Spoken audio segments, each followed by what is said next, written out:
So now the meeting is on. Very good evening, friends. You can write in chat box. I've deliberately muted all to avoid any mischief. So you can write in chat box whether I am visible, my screen is visible and I am audible or not. So that we can start the meeting.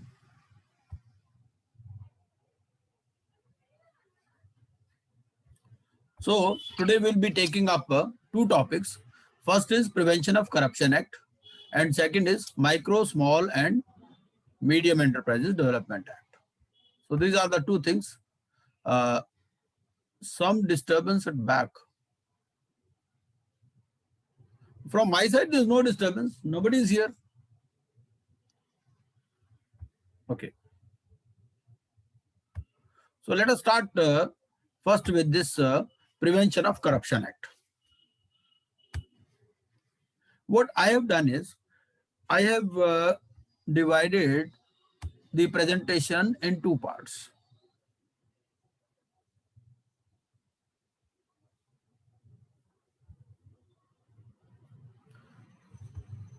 First is the BARE Act. So section 1 is short title and extent. Second, definitions. Just to give you an overview. Chapter 2 contains appointment of special judges, power to appoint special judges, what are the cases which are triable by special judges, procedure and powers of special judges, then power to try summarily. So these are the various sections. Then section 11, public servant. If any public servant obtains any undue advantage without consideration,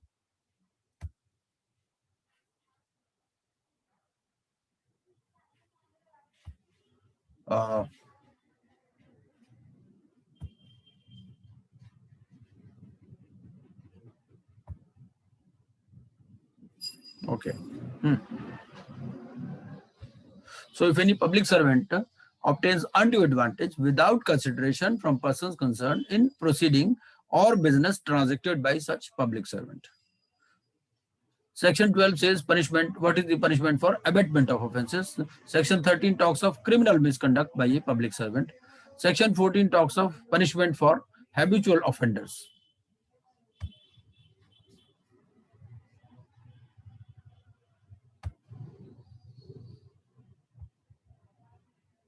Okay. Section 15 talks of punishment for attempt. And section 16 talks of matters to be taken into consideration for fixing fine.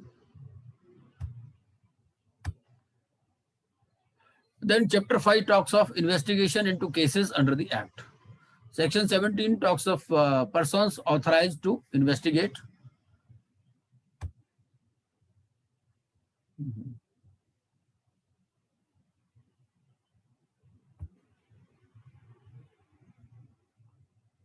Okay.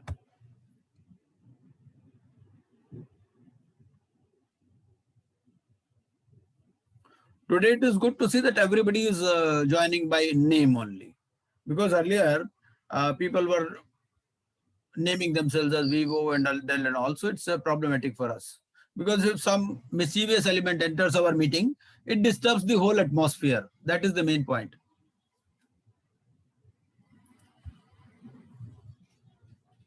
So for those who joined late, I have not covered anything much. I just started from this Prevention of Corruption Act. Then I talked of various sections and what they mean and what they contain. Chapter 4 talks of investigation into cases under the Act. So who are the persons who are authorized to investigate? There might be a little disturbance because the road just in front of my office, it is having some extra traffic today. Section 17 talks of persons authorized to investigate. Then section 17A, it talks of inquiry or investigation of offences relatable to recommendations made or decisions taken by public servant in discharge of official functions or duties.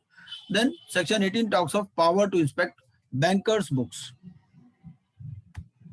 Then chapter 4A, it talks of attachment and forfeiture of property. 18A, it talks of provisions of criminal law, amendment ordinance 1944 to apply to attachment under this act. This is just an overview. Chapter 5, it talks of sanction for prosecution and other miscellaneous provisions. Previous sanction necessary for prosecution. Section 20 talks of presumption where public servant accepts any undue advantage. Section 21 talks of accused person to be a competent witness. And section 22 it talks of Code of Criminal Procedure 1973 to apply subject to certain modifications. Then sections 23, it talks of particulars in a charge in relation to an offense under section 13. What section 13 talks of? Section 13 talks of criminal misconduct by a public servant. Section 24 omitted. Section 25 talks of military, naval and air force or other laws not to be affected. As we know, these military, naval and officers, they are subjected to separate types of trials. Then in section 26, special judges appointed under this act. Section 27 talks of appeal and revision. Section 28, it talks of act to be in addition to any other law. Section 29 talks of amendments of the ordinance 38 of 1944. 29A talks of power to make rules. 30 is repeal and saving, and 31 has been repealed. Now let us see each and every section in detail. Prevention of Corruption Act 1988. This is an act to consolidate and amend the law relating to the prevention of corruption and for matters connected therewith. So be it enacted by Parliament in the 39th year of the Republic of India as follows. So first is short title. This may be called the Prevention of Corruption Act. Extends to whole of India. And now it will apply to Jammu and Kashmir as well. And it applies also to the all citizens of India outside India. So this is an important thing to note, that it will extend not only to whole of India, but it will apply also to all citizens of India outside India. Definition in this act, unless the context otherwise requires, first is election. So election means any election by whatever means held under any law for the purpose of selecting members of parliament or of any legislature, local authority or other public authority. As per constitution, we know that there are various authorities like parliament, legislature, local, even Gram Panchayat is a public authority. So any election to any authority is included in the word election. Then the prescribed, as we know, prescribed by rules, and public duty means a duty in the discharge of which the state, the public or the community at large has an interest. So anything related to public duty is defined separately under the Prevention of Corruption Act. Then explanation. In this clause, state includes a corporation established by or under a central, provincial or a state act, or an authority or body owned or controlled or aided by the government or a government company as defined in section 617 of the Companies Act 1956.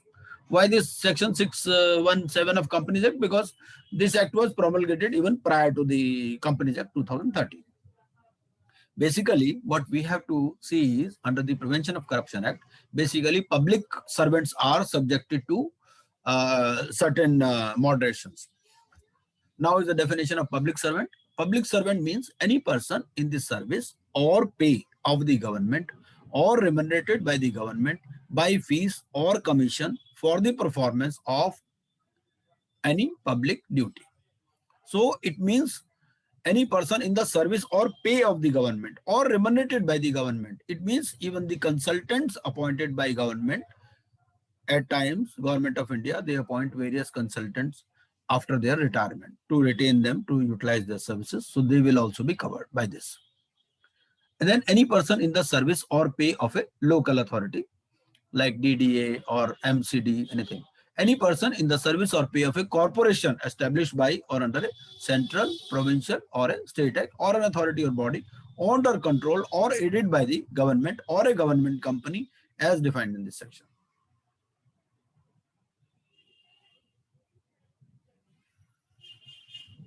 So if we read this C3, so do you think Institute of Chartered Accountants will come under this?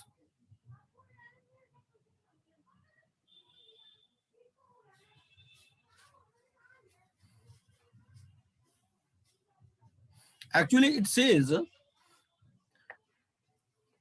any person in the service or pay of a corporation. So ours is not a corporation. Institute of Chartered Accountants of India is not a corporation. although it is established under an act, but it is not a corporation. Neither it is an authority or body owned or controlled or aided by the government. So it is an autonomous body. It is not owned or controlled or aided by the government. So this is for all of you to see whether Institute of Chartered Accountants will be covered or not. Then any judge, including any person empowered by law to discharge, whether by himself or as a member of any body of persons, any adjudicatory functions. So if a member of any body of persons is required to perform any adjudicatory functions, so any judge, including any person empowered by law to discharge, whether by himself or as a member, so this will be covered under the definition of public servant. Then any person authorized by a court of justice to perform any duty in connection with the administration of justice, including a liquidator, receiver, or commissioner. So these are also covered under the definition of public servant. Then any arbitrator or other person to whom any cause or matter has been referred for decision or report by a court of justice or by a competent public authority.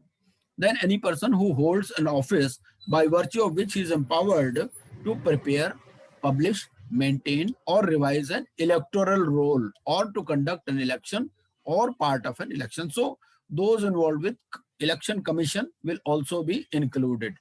Then any person who holds an office by virtue of which is authorized or required to perform any public duty. So in all the various sections and subsections, we see that only those are covered which are either employed or associated with government or which are required to perform any public function. So if two private parties enter into some sort of corruption, then this Prevention of Corruption Act will not be applicable. Any person who is the president, secretary, or other office bearer of a registered cooperative society. So any person who is president, because he is acting in a fiduciary capacity.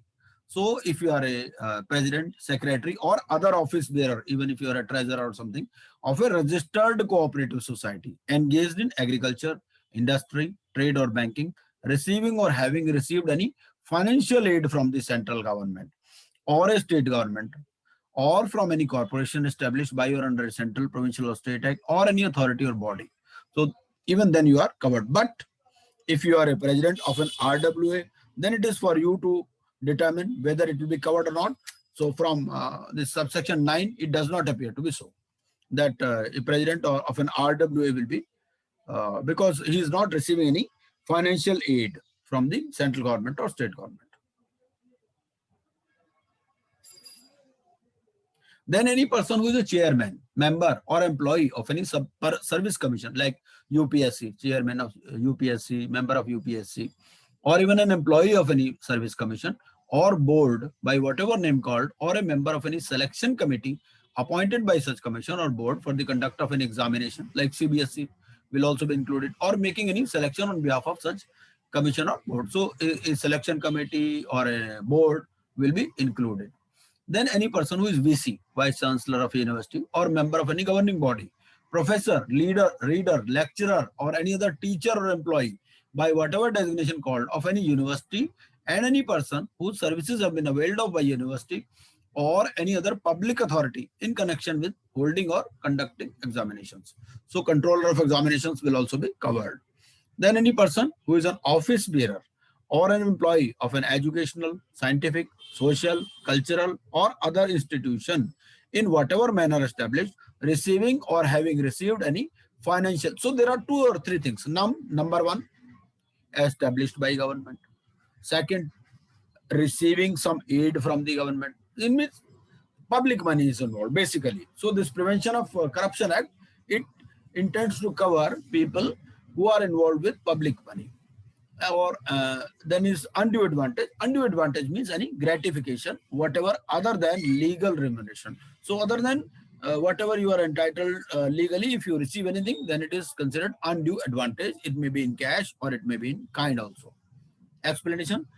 For the purpose of this clause, the word gratification is not limited to pecuniary. Pecuniary means monetary gratification, or to gratifications estimable in money. So something even may not be measurable in terms of money, even then it will be considered to be undue advantage. And the expression legal remuneration, it is not restricted to remuneration paid to a public servant, but includes all remuneration which is permitted by the government or the organization which he serves to receive. Explanation: persons following under any of the above subclauses are public servants, whether appointed by the government or not. Then explanation 2 is, wherever the words public servant occur, they shall be understood of every person who is in actual possession of the situation of a public servant, whatever legal defect there may be in his right to hold that situation. For example, a person has been appointed as an officer in a public authority.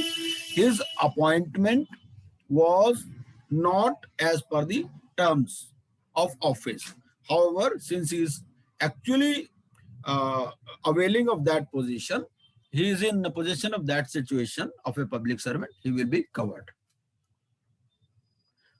Chapter 2 talks of appointment of special judges. So section 3, it talks power to appoint special judges. We are deliberately going slow so that all can understand. The central government or the state government may by notification in the official gazette appoint as many special judges as may be necessary for such area or areas or for such case or group of cases as may be specified in the notification to try the following offences. First is the any offence which is punishable under this act. Second is any conspiracy to commit or any attempt to commit or any abatement of any of the offences. So any conspiracy, any attempt, any abatement is also covered. So whether the offense is actually committed or there is any conspiracy or any attempt or any abatement, all are covered. And the government has power to appoint special judges to try such offences. A person shall not be qualified for appointment as a special judge under this act unless he is or has been a session judge or an additional session judge or an assistant session judge. So questions can be asked from this. Okay, who is qualified to be appointed as a special judge under this act? Provided that where the trial is not concluded within the said period, the special judge shall record the reasons for not having done so.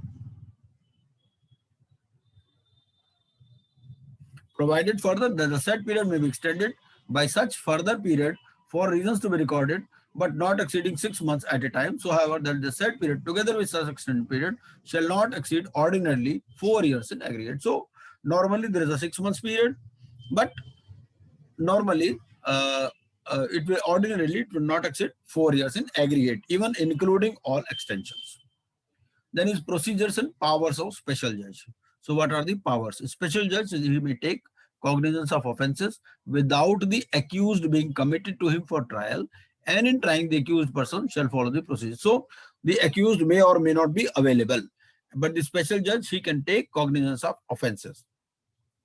A special judge may be the view to obtaining the evidence of any person supposed to have been directly or indirectly concerned in or privy to an offence, tender a pardon to such person on condition of his making a full and true disclosure of the whole circumstances within his knowledge related to the offence. So जैसे क्या होता है, कई बार हम लोग बना लेते हैं ना, भाई उनको बना लिया, जैसे कोई गवाह बना लेते हैं अपना सरकारी गवाह, तो ये सरकारी गवाह वाली कॉन्सेप्ट है. तो इसमें क्या है, आपको पता नहीं है भाई कोई करप्शन हुआ है कि नहीं हुआ, तो you obtain assistance of some person. ठीक है, आपको you want to collect evidence, ठीक है, and you know that this person was directly or indirectly involved. So the special judge, the purpose is obtaining the evidence of any person who is supposed to be directly or indirectly involved or privy to an offense, है ना. तो such person may be granted a pardon.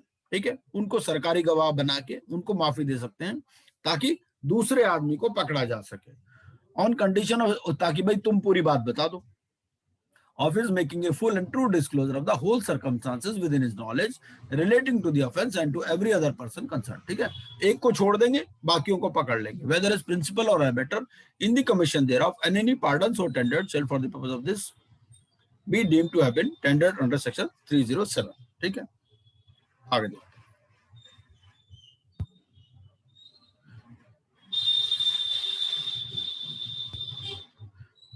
Section 6 talks of power to try summarily. So power of summary trial.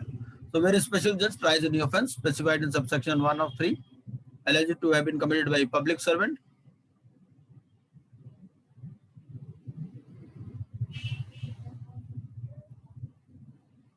the special judge shall try the offence in a summary way, and the provisions of section this shall as far may be applied to such trial. So in case of this Essential Commodities Act,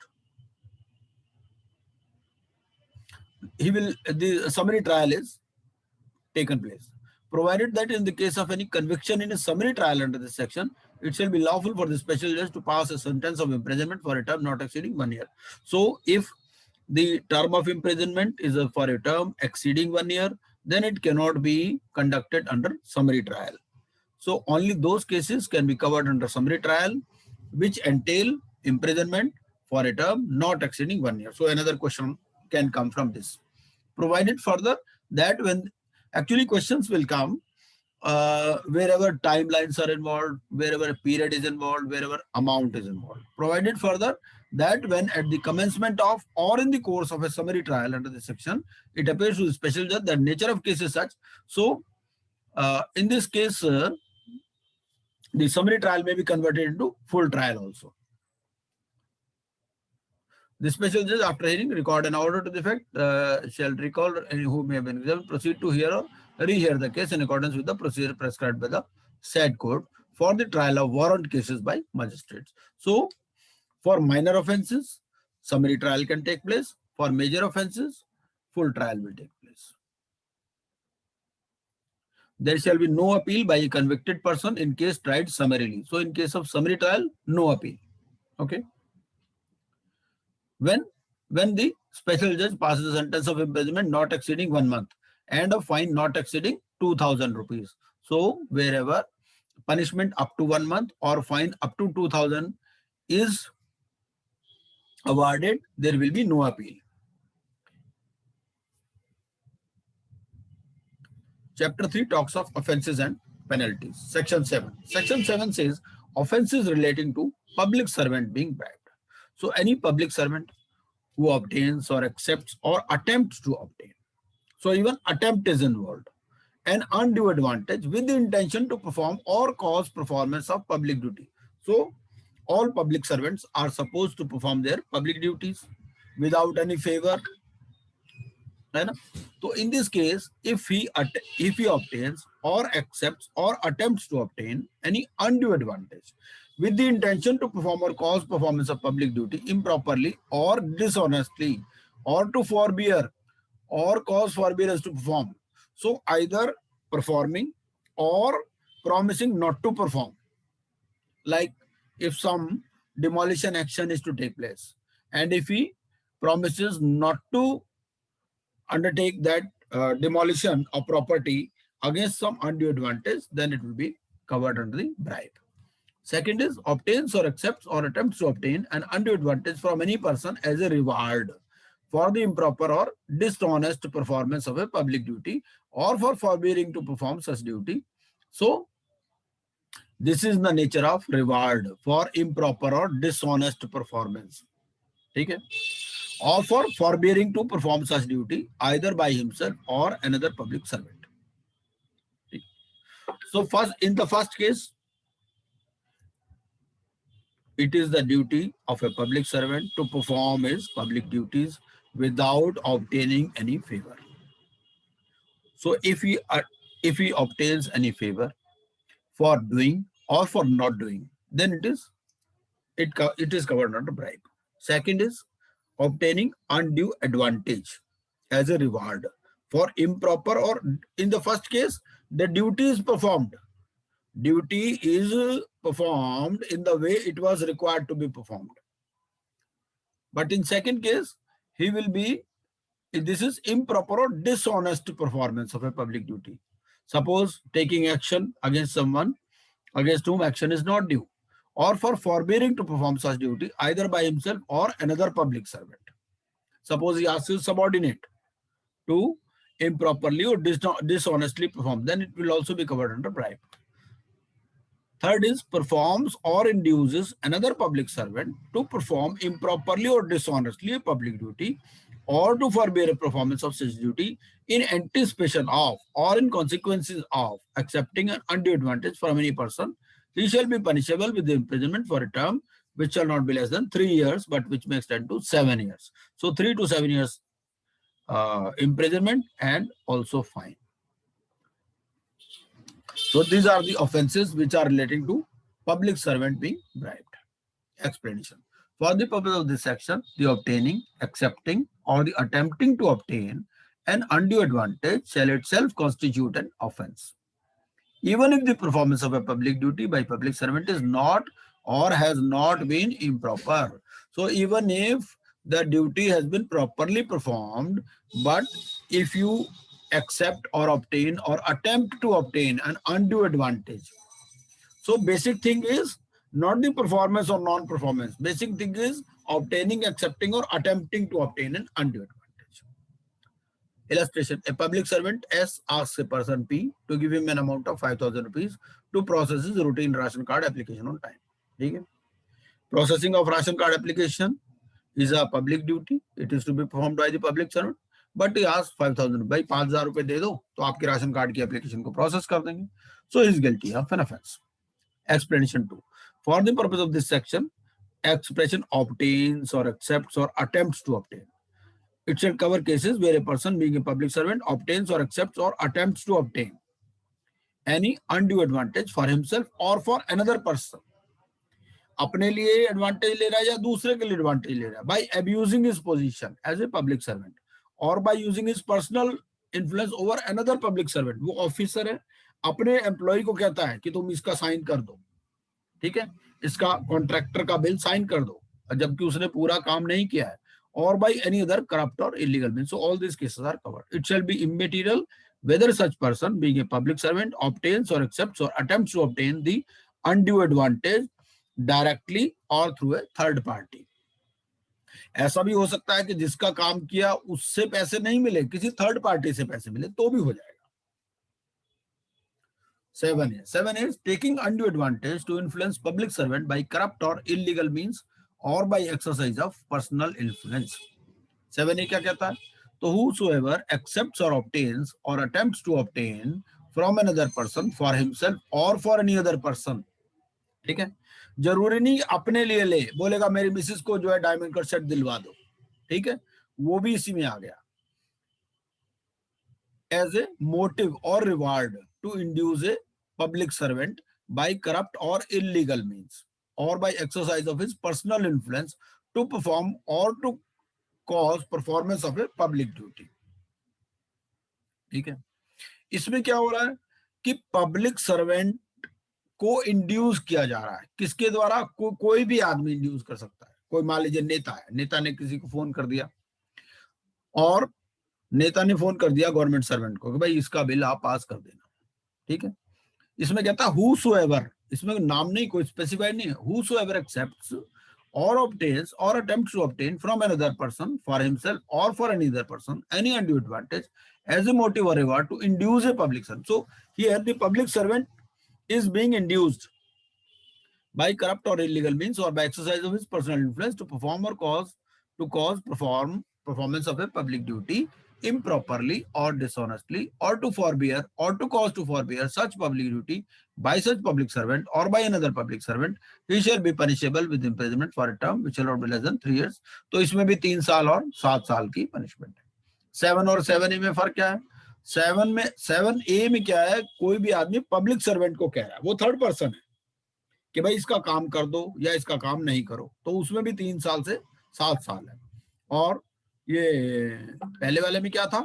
पहले वाले में ये था कि वो public servant को bribe दी जा रही है, इसमें वो खुद ब्राइब ले रहा है या अपने लिए या किसी दूसरे पब्लिक सर्वेंट को कहता है.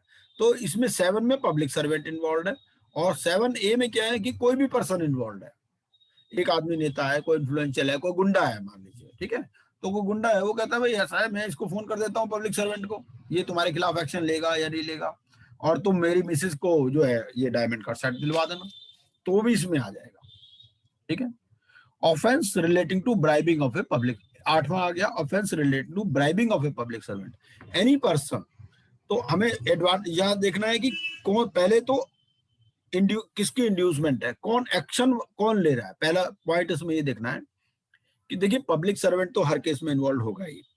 ठीक है, पब्लिक सर्वेंट ने खुद किया हो, किसी जूनियर से कराया हो, किसी के कहने पर किया हो, कोई एक्ट किया हो या ना किया हो, या कहा हो कि भाई मैं ये एक्ट नहीं करूंगा, ठीक है, तो उस केस में ये प्रिवेंशन ऑफ करप्शन एक्ट में आ जाएगा।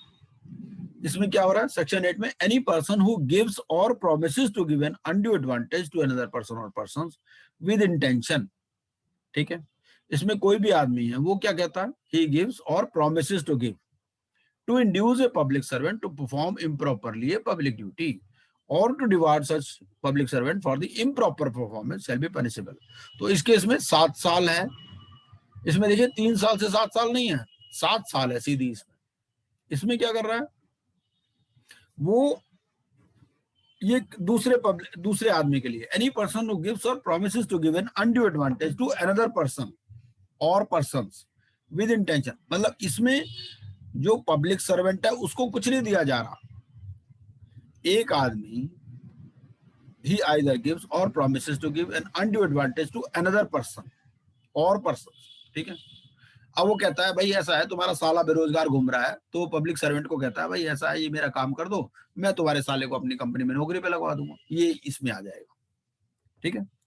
To reward such public servant for the या तुम मेरे या ये बिल्डिंग का डिमोलिशन चल रहा है ना, तो इसको रोक दो और जो है मैं तुम्हारी वाइफ को जो है अपना एक फुकेट का टिकट भेज देता हूं विद फैमिली, तो वो सब इसमें कवर हो जाएंगे। सेक्शन 9 क्या कहता है, offence relating to bribing a public servant by a commercial organisation, ठीक है। इसमें क्या हो रहा था कि कमर्शियल ऑर्गेनाइजेशन ने ऑफेंस कमिट किया, जो बिजनेस ऑर्गेनाइजेशन है, so where an offence under this act has been committed by a commercial organisation such organise, तो इसमें क्या हो रहा है कि इंडिविजुअल नहीं इन्वॉल्व है, एक वहां पर पर्सन आ रहा था, यहां पर आ रहा है कंपनी, तो कंपनी में क्या होगा, कंपनी में जेल तो नहीं हो सकती, ठीक है, तो कंपनी में किसको जेल होगी वो देख लेते हैं। Where an offense under this act has been committed by a commercial organization, such organization which shall be punishable with fine, ठीक है भाई, कंपनी को जेल तो नहीं भेज सकते ना, उसको फाइन हो जाएगा। If any person associated with such commercial organization gives or promises to give any undue, ठीक है, तो ये चीज आ गई इसमें। Provided that it shall be defense for the commercial organization, तो कंपनी की डिफेंस क्या ले सकती है, कंपनी क्या डिफेंस ले सकती है इसमें कि it had in place adequate procedures in compliance of such guidelines as may be prescribed to prevent persons associated in from undertaking such act, ठीक है। तो कंपनी ये कह सकती है कि भाई हमने, हमारे पास तो एडिक्वेट प्रोसीजर्स हैं, गाइडलाइंस हैं कि ऐसा कोई आदमी इन्वॉल्व नहीं हो किसी एक्ट में।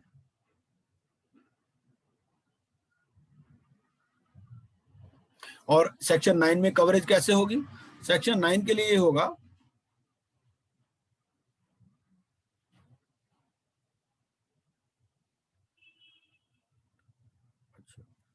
और ऑर्गेनाइजेशन का क्या मतलब है, ऑर्गेनाइजेशन का मतलब है body which is incorporated in India and which carries on business whether in India और आउटसाइड इंडिया। तो पहले तो वो कंपनी जो इंडिया में इनकॉर्पोरेटेड है, चाहे बिजनेस इंडिया में करती हो चाहे बाहर करती हो, दूसरा जो इनकॉर्पोरेटेड आउटसाइड इंडिया है और जो बिजनेस करती है इंडिया में वो भी इन्वॉल्व है, तीसरा पार्टनरशिप फर्म हो, कोई ईओपी हो which is formed in India and which carries on a business, वो तो चाहे कंपनी हो चाहे पार्टनरशिप फर्म हो, ठीक है।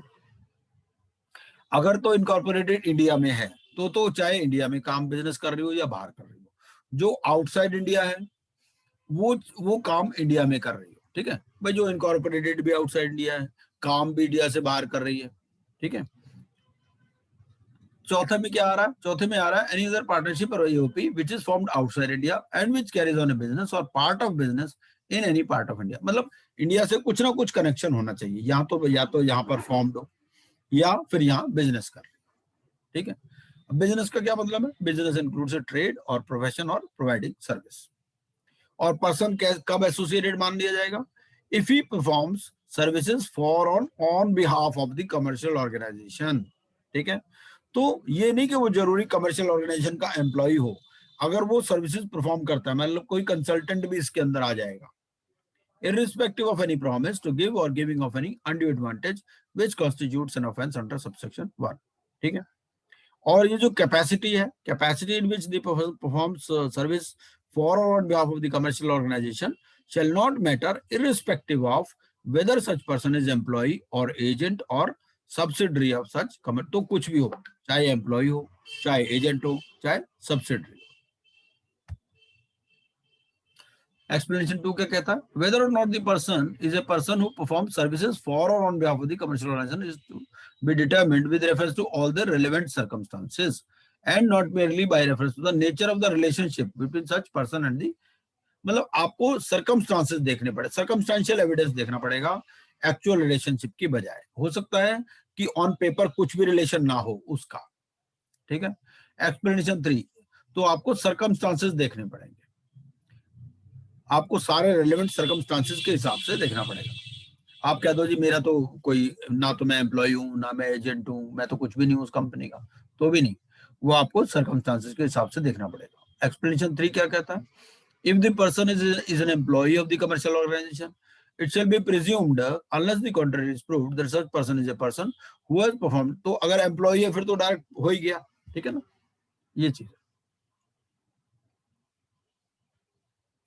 तो अब central government shall in consultation with the concerned stakeholders including departments and with view to preventing persons associated with commercial organizations from bribing any person being a public servant prescribe such guidelines as may be considered necessary which can be put in place for compliance by such organizations। तो अब मालूम है जैसे डीजीएसएनडी बना रखा है government ने, ये डीजीएसएनडी क्यों बना रखा है? क्योंकि वहां गवर्नमेंट ने वो प्रेस्क्राइब किए हुए हैं कि भाई ये वेंडर्स होंगे, ये प्री क्वालिफिकेशन है, इस तरह से डीजीएसएनडी रेट कॉन्ट्रैक्ट, वो चीजें, ये सब चीजें क्यों बनाई गई है? इसीलिए बनाई गई है करप्शन को रोकने के लिए। सेक्शन 10 क्या कहता है? Person in charge of commercial organisation to be guilty of offence, ठीक है।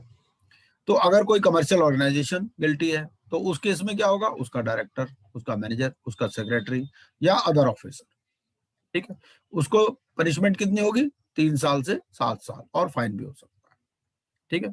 और पार्टनरशिप फर्म में पार्टनर हो जाएगा, कंपनी में डायरेक्टर हो जाएगा।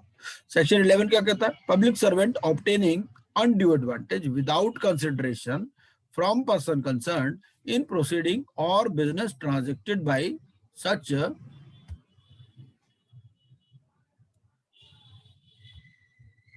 एक मिनट, तो पब्लिक सर्वेंट क्या कहता है?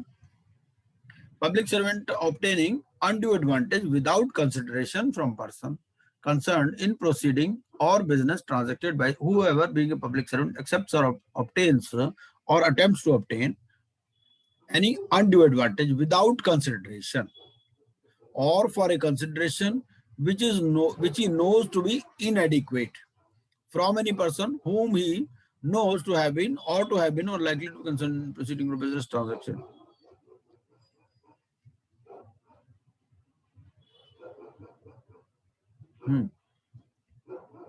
तो इस केस में क्या हो रहा है कि public servant obtaining undue advantage without consideration from person concerned in proceeding और business transacted by such public servant. तो जो भी पब्लिक सर्वेंट है, इफ ही एक्सेप्ट्स और ऑब्टेन्स और attempts to obtain any undue advantage without consideration और for a consideration, जो उसको पता है कि कम है, ठीक है। भाई एक आदमी है, ठीक है, एक सेल टैक्स ऑफिसर है, ठीक है।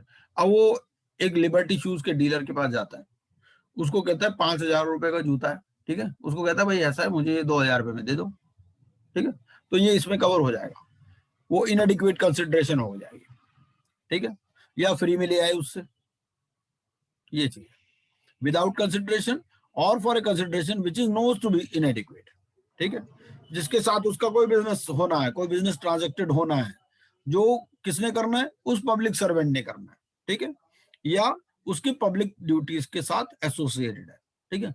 इनकम टैक्स अफसर है, वो जगह जाते हैं, वो जाकर के वहां से कुछ मान लीजिए सामान ले आया, ठीक है, डिपार्टमेंटल स्टोर में गया जो उसकी जुरिस्डिक्शन में, वहां से सामान ले आया बिना पैसे के, या अपने साले को भेज दिया, बोल दिया मैं यहाँ से ये बोल रहा हूँ, इसको ये सामान दे देना, ठीक है, तो सब केस इसमें कवर हो जाएंगे। उस केस में क्या होगा? 6 महीने से कम नहीं हो सकती और 5 साल तक हो सकती है और फाइन भी हो सकता है। सेक्शन 12 क्या कहता है? Punishment for abetment of offences, तो जो भी अबेट करता है, ठीक है, चाहे ऑफेंस कमिट हो चाहे नहीं हो, उस केस में भी उसमें 3 साल से 7 साल तक की सजा है। 13 क्या कहता है? Criminal misconduct by a public servant, अगर इसमें क्या है कि गबन वाली बात है, ठीक है। डिसऑनेस्टली और फ्रॉडुलेंटली मिसअप्रोप्रिएट्स और otherwise converts for his own use any property entrusted to him और any property under his control as a public servant, ठीक है। गवर्नमेंट का कैशियर है, गबन कर लेता है। गबन के अलावा क्या करता है, असली नोट निकालकर नकली नोट डाल देता है उसमें, ठीक है। तो वो सब इसके अंदर कवर हो जाएगा। If he intentionally enriches himself illicitly during the period of his office, ठीक है। वो अनजस्ट एनरिचमेंट करता है, इंटेंशनली enriches himself illicitly, ठीक है। Explanation 1, a person shall be presumed to have intentionally enriched himself कब होगा, if he is in possession of pecuniary resources or property disproportionate to his known sources of income which the public servant cannot satisfactorily account for, ठीक है।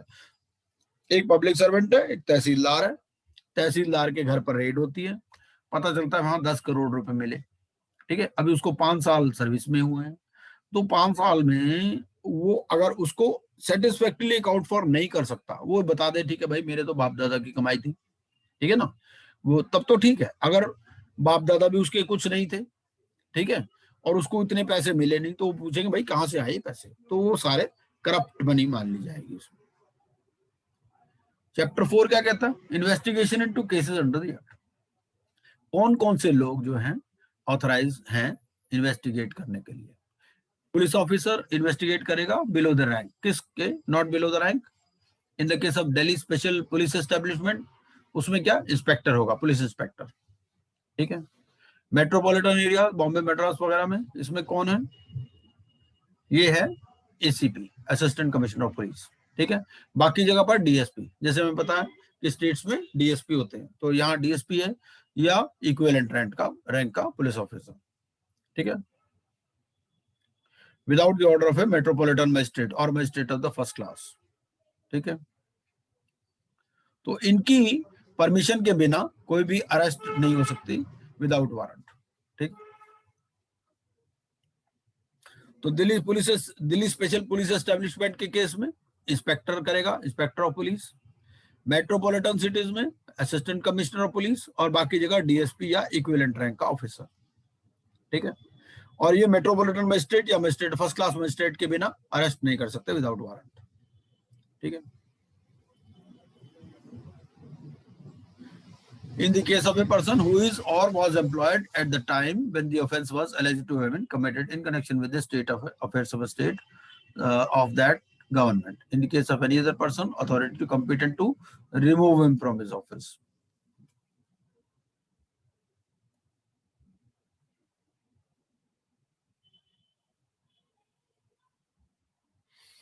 Section 18 क्या कहता है, power to inspect bankers books. अब police officer को लगता है भाई कुछ ऑफेंस तो हुआ है, ठीक है, जिसकी इन्वेस्टिगेशन जरूरी है, तो वो क्या करेगा, वो किसी बैंकर के रिकॉर्ड बैंक स्टेटमेंट मंगा लेगा, ठीक है। तो बैंक ट्रांजैक्शन से वो देखते हैं और उनकी सर्टिफाइड कॉपीज भी ले सकते हैं, ठीक है। अभी हमें मालूम है ये रिया चक्रवर्ती वाला जो केस हुआ था, उसमें वो बैंक ट्रांजैक्शंस मांगते ना, भाई ये यहाँ से यहाँ ट्रांजैक्शन हुई, ये हुआ वो हुआ, इस तरह से, तो बैंकर भी उसको असिस्ट करेगा, ठीक है। और इस केस में पावर किसके पास है, एसपी के पास पावर है, जैसे वहां पर डीएसपी, तो यहाँ एसपी के पास पावर है, ठीक है। या अनलेस इज स्पेशली ऑथराइज, या तो एसपी या एसपी ने स्पेशली ऑथराइज किया होता। और बैंक का क्या मतलब है, बैंक और बैंकर्स बुक्स का मतलब है जो बैंकर्स बुक्स एविडेंस एक्ट में बताया गया। अटैचमेंट का 18A क्या अटैचमेंट की बात करता है कि provisions of criminal law amendment apply to attachment, ठीक है।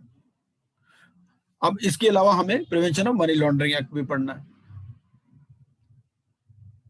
तो अगर prevention of money laundering act में कुछ लिखा है उसको छोड़ दें, उसके अलावा ये जो प्रोविजंस हैं क्रिमिनल लॉ अमेंडमेंट ऑर्डिनेंस 1944, ये अप्लाई होंगे अटैचमेंट के ऊपर, ठीक।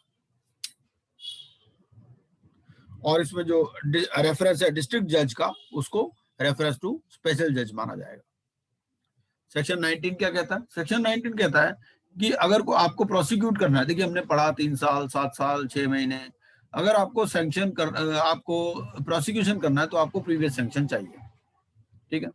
ये जो पहले सेक्शंस में हमने पढ़ा है इम्प्रिजनमेंट के बारे में, चाहे सेक्शन 7 हो, सेक्शन 11 हो, सेक्शन 13 हो, 15, ठीक है। तो उस केस में क्या होगा, इनकी प्रीवियस सैंक्शन ली जाएगी। किनकी प्रीवियस सैंक्शन ली जाएगी? पहला, अगर कोई आदमी एम्प्लॉयड है या फिर वो एम्प्लॉयड था, ठीक है, and is not removable from his office save by और with the sanction of the central government. कई बार क्या होता है कि ना, जैसे सिविल सर्विस के ऑफिसर्स होते हैं, जैसे आईएएस वगैरह होते हैं, तो उनके उनमें लिखा होता है कि उनको without previous sanction of central government remove नहीं किया जा सकता, ठीक है। ये हमारे कॉन्स्टिट्यूशन में ही लिखा हुआ। तो अगर कोई आदमी ऐसा एम्प्लॉयड है, ठीक है, who cannot be removed without the sanction of the central government, ठीक है, वो देखना पड़ेगा। दूसरे केस में, in the case of a person who is employed, or the case may be was at the time of commission of the in connection with the affairs of state is not removed from it, ठीक है, जहां पर central government की approval के बिना remove नहीं किया जा सकता, उसकी सर्विस कंडीशंस में लिखा है, ठीक है। मान लीजिए को आईएएस है, आईपीएस है, ठीक है। इस तरह से यहाँ पर स्टेट के भी कुछ ऑफिसर्स होते हैं, ठीक है ना, जिनकी अपॉइंटमेंट में लिखा होता है कि उनको स्टेट गवर्नमेंट के अप्रूवल के बिना रिमूव नहीं किया जा सकता, ठीक है। तो वहां पर उनसे सैंक्शन लेनी पड़ेगी, ठीक है। और उनके लिए भी कहा है कि भाई वो 3 महीने के अंदर सैंक्शन दे देंगे, कोशिश करेंगे 3 महीने के अंदर देने की, ठीक है।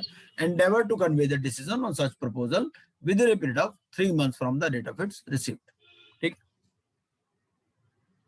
और मान लीजिए कहीं लीगल कंसल्टेशन की जरूरत है, भाई लीगली भी आपको देखना है कि उसको प्रोसिक्यूट किया जा सकता है या नहीं किया जा सकता, तो उस केस में क्या है कि 1 महीने का पीरियड और मान लिया जाएगा। नॉर्मली 3 महीने के अंदर सेंट्रल गवर्नमेंट या स्टेट गवर्नमेंट की अप्रूवल अगर चाहिए तो वो दे देंगे। अगर इसमें कोई लीगल एक्शन इन्वॉल्व है, लीगल कंसल्टेशन रिक्वायर्ड है, तो 1 महीना और बढ़ा लीजिए, ठीक है। Provided also that the central government may, for the purpose of sanction for prosecution of public servant, prescribe such guidelines as it considers necessary, ठीक है। तो अपनी गवर्नमेंट भी गाइडलाइंस कुछ इशू कर सकती है, ठीक है। और पब्लिक सर्वेंट क्या है? पब्लिक सर्वेंट इसमें ये है कि who has ceased to hold the office during which the offenses alleged to have been committed, ठीक है। चाहे अब वो मान लीजिए रिटायर हो गया हो, तब भी उसमें इंक्लूड हो जाएगा, ठीक है।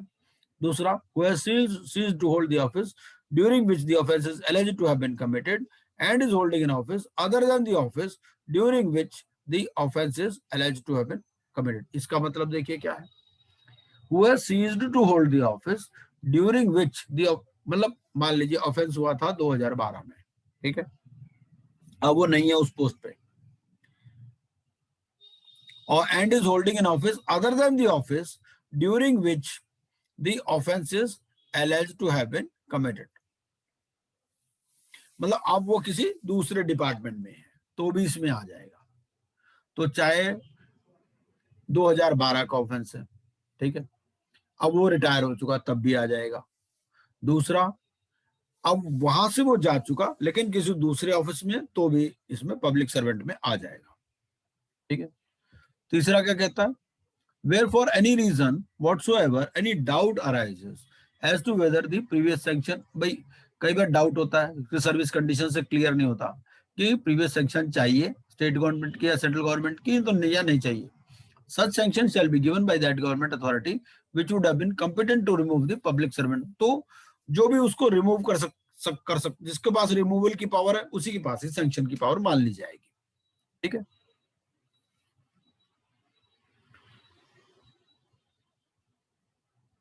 अब इसमें क्या है, इसमें ये भी बात कही गई है, इसमें ना प्रिवेंशन ऑफ करप्शन एक्ट में अलग से पावर्स दे रखी है।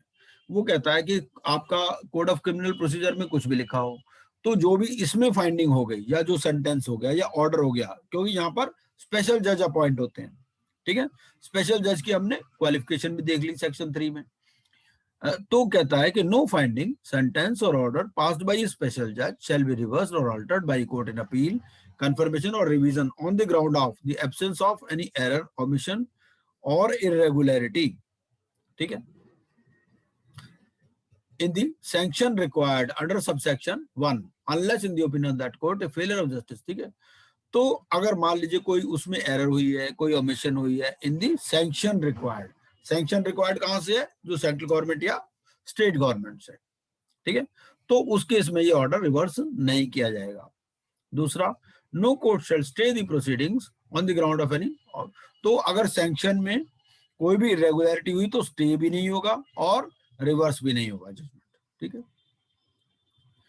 जब तक भी कि failure of justice he prove ना हो जाए तो, ठीक है।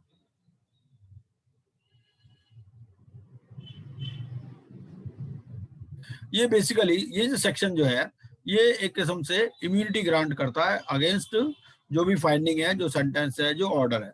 मान लीजिए कोई आप छोटी मोटी उस बात पे नहीं कह सकते भाई आपने सेंट्रल गवर्नमेंट की अप्रूवल लेनी थी इसको प्रोसिक्यूट करने से पहले, या स्टेट गवर्नमेंट की अप्रूवल लेनी थी, उसमें कुछ एरर हुआ है, ठीक है ना, या कोई इरेगुलरिटी है, ओमिशन है, तो उस बेस पर वो फंडिंग या सेंटेंस या ऑर्डर को रिवर्स नहीं किया जा सकता, ठीक है, जब तक कि फेलियर ऑफ जस्टिस प्रूव ना कर दो। आपको फेलियर ऑफ जस्टिस प्रूव करना पड़ेगा, ठीक है। एरर में क्या क्या चीजें शामिल हो सकती हैं? Error includes competency of the authority to grant sanction. दूसरा, a sanction required for the prosecution includes reference to an requirement that the prosecution shall be at the instance of a specified authority or with the sanction of a specified person or any requirement of a similar nature, ठीक है। तो error में क्या क्या शामिल हो जाएगा? एक तो जो अथॉरिटी जिसने सैंक्शन ग्रांट की वो कंपिटेंट नहीं थी। दूसरा, ये a sanction required for prosecution includes reference to any requirement that the prosecution shall be at the instance of a specified authority। कई बार क्या होता है, ये लिखा होता है भाई प्रोसिक्यूशन जो है एक स्पेसिफाइड अथॉरिटी की इंस्टेंस पे ही होगी। जैसे हमने अभी देखा था कि किसका, वहां एसीपी के पास पावर है, इंस्पेक्टर के पास पावर है, या डीएसपी के पास पावर है, अलग अलग सिचुएशंस में, ठीक है। सेक्शन 20 क्या कहता है? Presumption where public servant accepts any undue advantage, ठीक है। अब ट्रायल में प्रूव हो गया, ठीक है, ट्रायल आपका हुआ, आपका ऑफेंस पनिशेबल है अंडर सेक्शन 7 या 11। ये हो गया कि भाई उसने he has accepted or obtained or attempted to obtain, ठीक है। तो it shall be presumed unless the contrary is proved that he accepted or obtained or attempted to obtain that undue advantage as a booty or reward under section 7 for performing or to cause, ठीक है। तो trial में अगर ये prove हो जाता है कि उसने रिश्वत ली है, ठीक है, तो वो ये मान लिया जाएगा कि उसने ये रिश्वत पब्लिक ड्यूटी को परफॉर्म करने के लिए ली है, ठीक है। ये कहता है सेक्शन 20। तो ये प्रिजम्पशन है, presumption where public servant accepts any undue advantage, ठीक है। तो ट्रायल में ये प्रूव हो जाए कि उसने रिश्वत ली है या कोई अनड्यू एडवांटेज ली है, तो लिया जाएगा कि ये ड्यूटी परफॉर्म करने के लिए ली गई है। सेक्शन 21 क्या कहता है? Accused person to be competent witness, ठीक है, ये हमने पहले भी पढ़ा था। जैसे सरकारी गवाह बना लेते हैं, तो उस केस में क्या होगा, जिस आदमी पर चार्ज लगा हुआ है उसको भी आप विटनेस बना सकते हो। उसको विटनेस बनाने का पर्पज ये होता है कि ताकि वो सारा भेद खोल दे, बाकी लोगों के बारे में वो बता दे। तो any person charge with offence punishable under this act shall be a competent witness for the defense and may give evidence on oath in disproof of the charges made against him or any person charged together with him at the same trial, ठीक है। पहला तो क्या है, he shall not be called as a witness except at his own request। दूसरा, his failure to give evidence shall not be made the subject of any comment by the prosecution, ठीक है। He shall not be asked and if asked shall not be required to answer any question tending to show that he has committed or been convicted of any offense other than the offense with which he is charged or is of bad character, unless the proof that he has committed or been convicted of such offense is admissible evidence to show that he is guilty of the offense with which he is charged. He has personally or by his pleader asked any question of any witness for the prosecution with a view to establish his own good character or has given evidence of his good character or the nature or conduct of the defense is such as to involve imputations on the character of the prosecutor or of any witness for the prosecution, or he has given evidence against any other person charged with the same offense। इसमें क्या है कि जो witness है, witness को जो accused person है, accused person को भी विटनेस बनाया जा सकता है और उसको कुछ इम्यूनिटी ग्रांटेड है इसमें, ठीक है। भाई 4 आदमी एक केस में इन्वॉल्व है फ्रॉड में, ठीक है, पता ही नहीं किसने फ्रॉड किया है, बैंक से पैसे गायब हो गए, ठीक है, बैंक से 10 करोड़ रुपए गायब हो गए, अब पता नहीं चल रहा किसने गायब किए, ठीक है। जिन पर शक है, मान लीजिए 4 ही आदमी बैंक में एम्प्लॉई, एक कहता है भाई मैं बता देता हूं, तो उसको विटनेस बनाया जा सकता है, ठीक है। तो उसको विटनेस बनाने में क्या क्या उसको इम्यूनिटी ग्रांट होगी और क्या क्या नहीं ग्रांट होगा, ये बातें हैं इसके अंदर, ठीक है। पहली बात तो ये कि उसको विटनेस नहीं, he shall not be called as a witness except at his own request, ठीक है। तो ये पता भी नहीं चलने देंगे कि कौन विटनेस बन गया, ये मतलब है, ठीक है। और अगर वो कोई एविडेंस नहीं दे पाता, ठीक है ना, तो इस पर कमेंट नहीं किया जाएगा। It shall not be made the subject of any comment by the prosecution, या फिर ये प्रिजम्पशन नहीं मान ली जाएगी उसके अगेंस्ट में। ये चीजें इसमें दी गई है, ठीक है।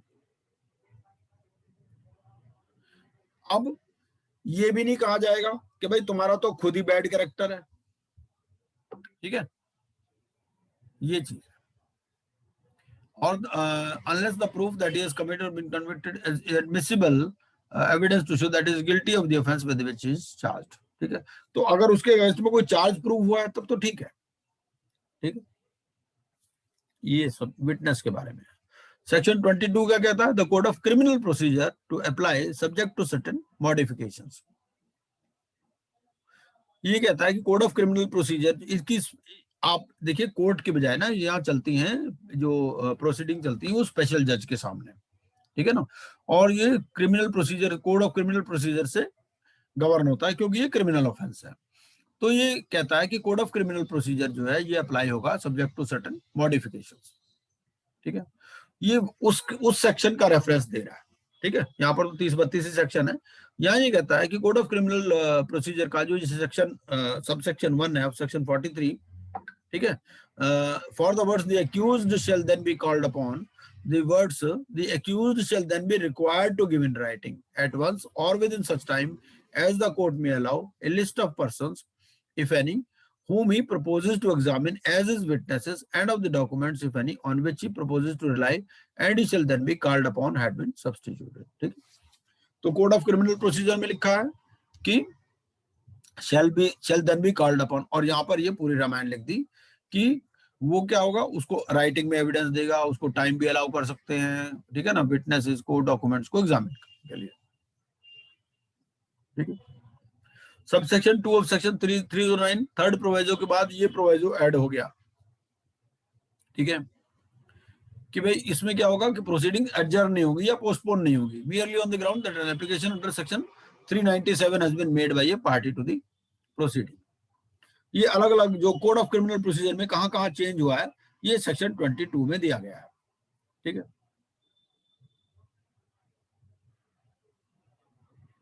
सेक्शन 23 का कहता है particulars in a charge in relation to an offence under section 13(1)(a)।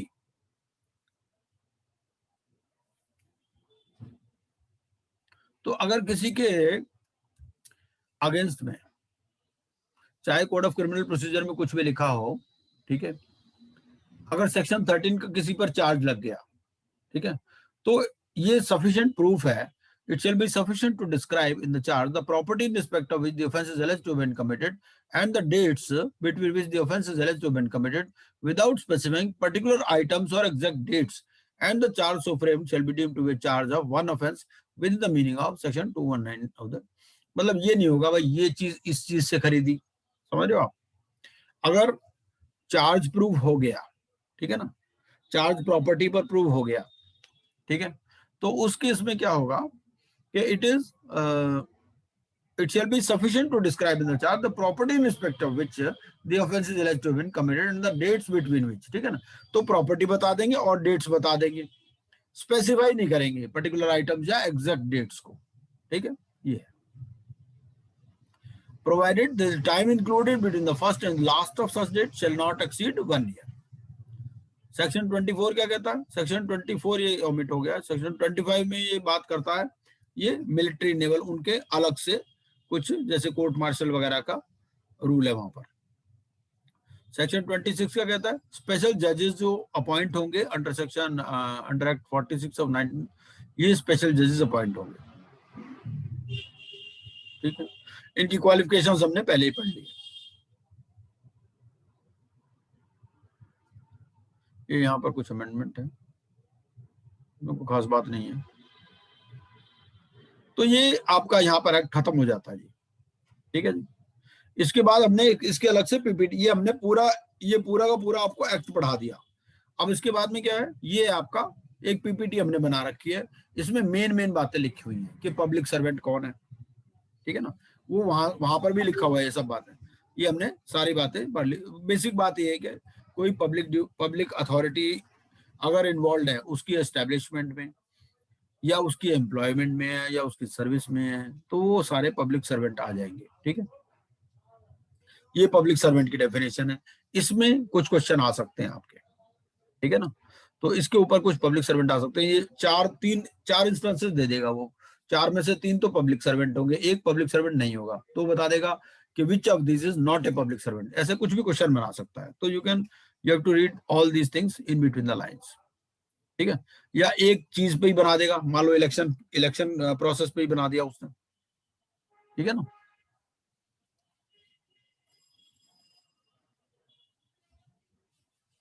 या जैसे यूनिवर्सिटी है, तो यूनिवर्सिटी में कौन कौन अलग अलग दिए हुए हैं कि कौन कौन से लोग जो हैं पब्लिक सर्वेंट में आएंगे, ठीक है। तो अलग अलग टाइप के ऑर्गेनाइजेशंस के लिए अलग अलग उन्होंने पब्लिक सर्वेंट्स जो है स्पेसिफाई किया है। इसको आपको ध्यान से पढ़ना है क्योंकि इस पर क्वेश्चन पूछे जा सकते हैं। दूसरा क्वेश्चन फिर ऑफेंसेस और पेनल्टीज पे पूछा जाता है। सेक्शन 7 हमने डिटेल में पढ़ ही लिया, लेकिन क्या बात करता है सेक्शन, बात करता है पब्लिक सर्वेंट। ये इसमें पब्लिक सर्वेंट ले रहा है, ठीक है। रिश्वत कौन ले रहा है, पब्लिक सर्वेंट ले रहा है। और सेक्शन 8 में क्या हो रहा है, सेक्शन 8 में हो रहा है कि रिश्वत ली जा रही है by corrupter to influence public servant. जरूरी नहीं पब्लिक सर्वेंट ने ली है, ठीक है। तो ग्रेटिफिकेशन ली जा रही है बाय करप्ट और illegal means to influence public servant. इसमें कोई भी ले सकता है। सेक्शन 7 में पब्लिक सर्वेंट लेगा रिश्वत, इसमें कोई भी ले सकता है। वो पब्लिक सर्वेंट को इन्फ्लुएंस करने के लिए, कोई गुंडा है मान लीजिए, वो कहता है भाई ठीक है, मेरे को 10 करोड़ रुपए दो, मैं इसको फोन करता हूँ, ये आपका काम करेगा या नहीं करेगा, जो भी करेगा ये चीज, वो सेक्शन 8 में आ जाएगा। सेक्शन 9 क्या कहता है, सेक्शन 9 कहता है taking gratification for exercise of personal influence with public servant, ठीक है। ये पब्लिक सर्वेंट के ऊपर पर्सनल इन्फ्लुएंस, पब्लिक सर्वेंट है, उसकी वाइफ कहती है लाओ मैं फोन कर देती हूँ, ठीक है, मेरी बात कैसे नहीं मानेंगे, तुम ऐसा करो मेरे को डायमंड का शर्ट दिलवा दो और मैं इनको फोन कर देती हूँ, ये आपका काम कैसे नहीं करेंगे। मतलब कोई किसी का मामला किसी पब्लिक सर्वेंट के पास फंसा हुआ, वो उसकी वाइफ के पास पहुंच जाता है, वो कहते छोड़ो ना जी, इनकी क्या बात है, आप मेरे को दे दो, ठीक है ना, मैं अपना इनको फोन करके कह दूंगी, मैं इनको बताऊंगी नहीं कि मैंने पैसे लिए या नहीं, कह दूं मैं कुछ भी बात बना दूंगी, मेरे मायके का ये है, वो सेक्शन 9 में आ जाएगा, ठीक है। इसमें कोई भी आदमी ले रहा है, कौन, और किसी भी आदमी से ले रहा है, ठीक है। Whosoever accepts or obtains or agrees to accept or attempts to obtain from any person for himself or for any other person, ठीक है। टू मतलब इंड्यूस करना है पब्लिक सर्वेंट को, ठीक है। तो इस तरह से डिस्टिंक्शन है दोनों में। सेक्शन 10 क्या कहता है, सेक्शन 10 है अबेटमेंट के लिए। सेक्शन 11 क्या है, सेक्शन 11 में पब्लिक सर्वेंट एक वैल्यूएबल थिंग लेता है विदाउट कंसिडरेशन, ठीक है। ये मैंने आपको बता दिया, एक सेल टैक्स ऑफिसर है, बाजार में जाता है, जूते ले आता है, ठीक है। कोई ऑफिसर है, किसी डिपार्टमेंटल स्टोर में जाता है, वहां से पैसे या तो कम देता है या देता ही नहीं, तो सेक्शन 11 में आ जाएगा। सेक्शन 12 क्या कहता है, punishment for abetment of offences. Section 13 criminal misconduct की बात करता है, ठीक है। तो इस तरह से आप इनको याद, ये फिर हैबिचुअल कमिटिंग, अगर हैबिचुअल ऑफेंसेस कमिट हो जाए तो ज्यादा इम्प्रिजनमेंट है, ठीक है। उस जैसे वहां पर 3 साल है तो यहाँ पर 5 साल से कम नहीं होगी अगर हैबिचुअल ऑफेंडर है तो, ठीक है। 5 साल से 10 साल तक, जैसे बात 3 साल से 7 साल है ना, तो यहाँ 5 साल से 10 साल तक हो जाएगी। और अगर अटेम्प्ट करता है, मतलब हुआ नहीं ऑफेंसेस में, अटेम्प्ट करता है तो उस केस में कितनी होगी, 2 साल से कम नहीं होगी, 5 साल तक हो सकती है। तो इसमें हमने हेडिंग बना करके इस तरह से दे रखे हैं, इसको भी आप याद कर सकते हैं, ठीक है जी। ये मेन देखिए हमने बताया, और वहां हमने जो है पूरे का पूरा आपको एक्ट समझा दिया। अब ये micro small and medium enterprises भी देख लेते हैं, थोड़ा सा हमने पहले भी किया हुआ। इसमें भी हमने ऐसे किया कि पहले आपको सेक्शंस बता दिए सारे, फिर हम आपको समरी बता देंगे। तो सेक्शन 1 तो हमें पता है, शॉर्ट टाइटल कमेंट में इसकी बात करता है। सेक्शन 2 डेफिनेशंस, सेक्शन 3 में फिर यहाँ बोर्ड की बात होती है, ठीक है। चौथे में क्या है कि removal of member from board, board से कैसे रिमूव किया सकता है, बोर्ड के क्या क्या फंक्शंस हैं, powers and functions of member secretary क्या है।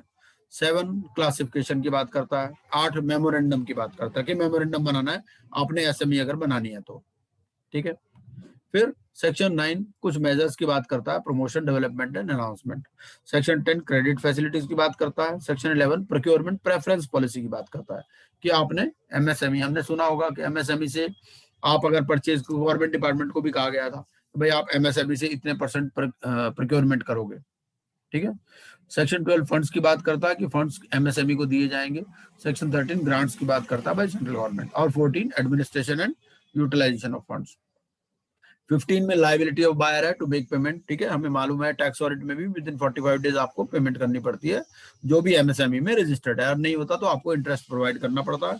अगर इंटरेस्ट प्रोवाइड नहीं करते तो आपको टैक्स ऑडिट में देना पड़ता है कि नहीं प्रोवाइड किया, ठीक है। Date from which and rate at which interest is payable. 17 recovery कैसे होगी। 18 है रेफरेंस कैसे होगा, reference to micro and small enterprises facilitation council. फिर 19 में एप्लीकेशन। तो ये डिफरेंट डिफरेंट हमें सेक्शंस दिए गए हैं, ये फिर मिसलेनियस सेक्शंस, ठीक है। ये अब आइए हम इसको डिटेल में पढ़ लेते हैं कि इसका क्या पर्पस। इसका पर्पस आपको मालूम ही है कि प्रमोशन और डेवलपमेंट है and enhancing the competitiveness of MSME sector, ठीक। ये तो सारा एडवाइजरी कमेटी। एडवाइजरी कमेटी इसमें मेन डेफिनेशन है। तो एडवाइजरी कमेटी में क्या होगा कि सेंट्रल गवर्नमेंट बाय नोटिफिकेशन एक एडवाइजरी कमेटी बनाएगी। उसमें कौन कौन होंगे, इस पे क्वेश्चन आ सकता है। एडवाइजरी कमेटी में कौन कौन होंगे। एक तो कहते हैं जी secretary to government of India होगा in the ministry of department of the central government having administrative control of the small and medium enterprises. ये कौन हो, ये चेयरपर्सन होगा एक्स ऑफिशियो, ठीक है। जो सेक्रेटरी जो भी मिनिस्ट्रीज को कंट्रोल कर रही है उसका जो सेक्रेटरी होगा वो इस एडवाइजरी कमेटी का चेयरपर्सन होगा एक्स ऑफिशियो, ठीक है। उसके बाद में not more than 5 officers of the central government. तो ये भी 5 जो सेंट्रल गवर्नमेंट के ऑफिसर्स होंगे ये भी एक्स ऑफिशियो होंगे, ठीक है। फिर 3 रिप्रेजेंटेटिव्स होंगे स्टेट गवर्नमेंट के, ये भी एक्स ऑफिशियो मेंबर होंगे। और एक रिप्रेजेंटेटिव होगा एसोसिएशन जो small and micro small and medium enterprises members, ये भी एक्स ऑफिशियो होगा। तो ये जो member secretary of the board है he shall also be the ex officio member secretary of the advisory committee, ठीक है। जो member secretary of the board है वो भी एक्स ऑफिशियो मेंबर सेक्रेटरी होगा। देखो यहाँ पर 2 अथॉरिटीज हैं, एक तो है बोर्ड और एक है एडवाइजरी कमेटी, ठीक है। तो जो मेंबर सेक्रेटरी बोर्ड है वही ex officio member secretary advisory committee का भी होगा। तो इसमें जितने भी लोग हैं ये सारे कौन कौन आ रहे हैं, एक्स ऑफिशियो आ रहे हैं। एक्स ऑफिशियो का मतलब अपना जो इनका डिपार्टमेंट है उसमें तो काम कर ही रहे हैं और by virtue of their position वो यहाँ पर भी, जैसे जो भी सेक्रेटरी होगा वो इसका चेयरपर्सन बन जाएगा। फिर 5 ऑफिसर्स होंगे सेंट्रल गवर्नमेंट में, ठीक है, जिनके पास नेसेसरी एक्सपर्टीज होगा इन मैटर्स रिलेटिंग टू एमएसएमई। फिर 3 representative state government, 5 central government के, 3 स्टेट गवर्नमेंट के और एक रिप्रेजेंटेटिव होगा एसोसिएशन, जो भी एसोसिएशन है ना micro small and medium enterprises की, उनका एक रिप्रेजेंटेटिव होगा, ठीक है। अब ये एडवाइजरी कमेटी क्या करेगी, advisory committee shall examine the matters referred to by the board, ठीक है। जैसे हम आईबीबीआई में पढ़ते हैं, ठीक है, बोर्ड के पास जैसे मैटर आते हैं तो यहाँ पर भी एक बोर्ड है, बोर्ड रेफर करेगा एडवाइजरी कमेटी को, ठीक है। तो बोर्ड जो भी मैटर रेफर करेगा एडवाइजरी कमेटी उसको एग्जामिन करेगी, ठीक है। और सेंट्रल गवर्नमेंट में seek the advice of the advisory committee on any of the matters specified in section 9, ठीक है। और एडवाइजरी कमेटी का क्या क्या काम है वो ये सारा इनमें अपनी रिकमेंडेशंस देगी और एडवाइस देगी किस किस मैटर पर, कि एम्प्लॉयमेंट, किसी क्लास या क्लासेस ऑफ एंटरप्राइजेस में कैसा लेवल ऑफ एम्प्लॉयमेंट है, इन्वेस्टमेंट का क्या लेवल है प्लांट एंड मशीनरी या इक्विपमेंट का, फिर किसी क्या हायर इन्वेस्टमेंट की जरूरत है प्लांट एंड मशीनरी या इक्विपमेंट में for technological upgradation, employment generation, क्योंकि बेसिकली प्रमोट करना है आपको micro small and medium enterprises का, तो उनको एक किस्म से ऑब्जर्व करेंगे और देखेंगे भाई उनका एम्प्लॉयमेंट बढ़ानी है, आपने इन्वेस्टमेंट बढ़ानी है, हायर इन्वेस्टमेंट, टेक्नोलॉजिकल अपग्रेडेशन वगैरह चाहिए, इसके लिए एडवाइजरी कमेटी रिकमेंडेशंस देगी और अपनी एडवाइस देगी सेंट्रल गवर्नमेंट को, ठीक है, या स्टेट गवर्नमेंट को या बोर्ड को, ठीक है। ये आपने कोई किसी को प्रमोट करना है एंटरप्रेन्योरशिप, ठीक है, या फिर इंटरनेशनल स्टैंडर्ड्स क्या हैं for classification of small and medium enterprises, उनको यहाँ इंप्लीमेंट करना, ये सारे इसके। फिर एक इसमें इंपॉर्टेंट डेफिनेशन, ये तो हो गया एडवाइजरी कमेटी की डेफिनेशन, ठीक है। सबसे पहली डेफिनेशन इसमें 2A में एडवाइजरी कमेटी की है। उसके बाद में अपॉइंटेड डे। अपॉइंटेड डे क्या मतलब है? Appointed day means the day following immediately after the expiry of the period of 15 days from the day of acceptance और the day of deemed acceptance of any goods और service by a buyer from a supplier, ठीक। तो ये हमें मालूम ही होगा, जो भी हमारे में से चार्टर्ड अकाउंटेंट्स हैं, उसमें क्या है कि अपॉइंटेड डे, आपने किसी को इनवॉइस रेज किया, ठीक है, तो इनवॉइस में वो कहता है कि भाई 45 डेज के आपको अंदर आपको पेमेंट करनी है। तो ये अपॉइंटेड डे क्या मतलब, अपॉइंटेड डे है क्या? Appointed day means the day following immediately after the expiry of the period of 15 days from the day of acceptance. तो एक तो डे ऑफ एक्सेप्टेंस होगा या डे ऑफ डीम्ड एक्सेप्टेंस होगा, चाहे गुड्स या सर्विसेज के केस में। तो वहां से 15 दिन आपको काउंट करने हैं। 15 दिन के बाद वाला जो अगला दिन है, day immediately following the after the expiry of 15 days, आपने किसी को गुड्स सप्लाई किए, उसने गुड्स एक्सेप्ट कर लिए, गुड्स एक्सेप्ट किए हुए 15 दिन हो गए, 16वां दिन अपॉइंटेड डे है, ठीक है। For the purpose of this clause the day of acceptance means the day of the actual delivery of goods और रेंडरिंग ऑफ सर्विसेज, ठीक है। और अगर कोई ऑब्जेक्शन है उसमें, where any objection is made in writing by the buyer regarding sector, भाई वो कह देगा यार आपने गुड्स डिफेक्टिव सप्लाई किए हैं या सर्विसेज हैं, ठीक है, with in 15 days from the day of the delivery. तो उस केस में क्या होगा, जब ऑब्जेक्शन रिमूव हुआ, आपने कोई गुड्स सप्लाई किए, 15 दिन के अंदर जिस पार्टी ने गुड्स लिए उसने ऑब्जेक्शन कर दिया भाई गुड्स आपके स्पेसिफाइड क्वालिटी के नहीं है, तो उस केस में 16वां दिन जो है अपॉइंटेड डे नहीं होगा, उसमें जब ऑब्जेक्शन रिमूव किया तब से 16वां दिन काउंट होगा, ठीक है। फिर day of deemed acceptance, acceptance आपकी एक्चुअल भी हो सकती है और डीम्ड भी हो सकती है। डीम्ड एक्सेप्टेंस क्या होगी, आपने कोई ऑब्जेक्शन ही नहीं किया, ठीक है, regarding with in 15 days from the day of the delivery of goods, the day of the actual delivery of goods or the rendering of services। तो डे ऑफ डीम्ड एक्सेप्टेंस क्या हो गया, ऐसा है, आप किसी पार्टी ने आपको गुड सप्लाई किए, आपने उस पर कोई ऑब्जेक्शन नहीं किया, 15 दिन पार हो गए, 15 दिन में आप ऑब्जेक्शन कर सकते थे, अगर आपने 15 दिन में ऑब्जेक्शन नहीं किया तो डीम्ड एक्सेप्टेंस मान ली जाएगी, ठीक है। और बोर्ड का क्या मतलब है, बोर्ड का मतलब है नेशनल बोर्ड फॉर एमएसएमई, ठीक है। बायर का क्या मतलब है, जो भी बाय करता है एनी गुड्स और सर्विसेज। ये बायर वगैरह सेलर की बातें हम क्यों पढ़ रहे हैं, ये इसलिए पढ़ रहे हैं कि इनको कुछ इसमें स्पेसिफिक एडवांटेजेस दी गई हैं कि अगर ये किसी को सप्लाई करती हैं तो इनको पेमेंट एक स्पेसिफाइड पीरियड में मिल जाए, इनको कुछ जो है बेनिफिट्स ग्रांट किए गए हैं एमएसएमईज को, इसलिए हमें ये चीजें पढ़नी जरूरी है।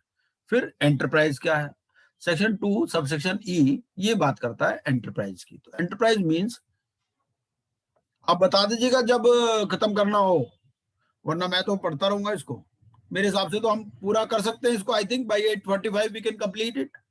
So if anybody has objection तो मुझे बता दीजिए, तो we can conclude it earlier also, but I think it will go up to 8:45। we are on 72nd slide, 113 slide है, ज्यादा नहीं है।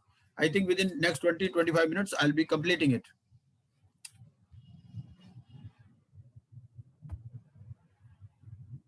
Please continue। Okay। तो एंटरप्राइज क्या है, section 2E of MSMED act ये कहता है कि एंटरप्राइज एक इंडस्ट्रियल अंडरटेकिंग है या बिजनेस कंसर्न है या एनी अदर एस्टेब्लिशमेंट है, और वो क्या करेगी, एंगेज्ड होगी मैन्युफैक्चर या production of goods pertaining to any industry specified in the first schedule, ठीक है। तो फर्स्ट शेड्यूल में कुछ ये दिया गया है, ठीक है।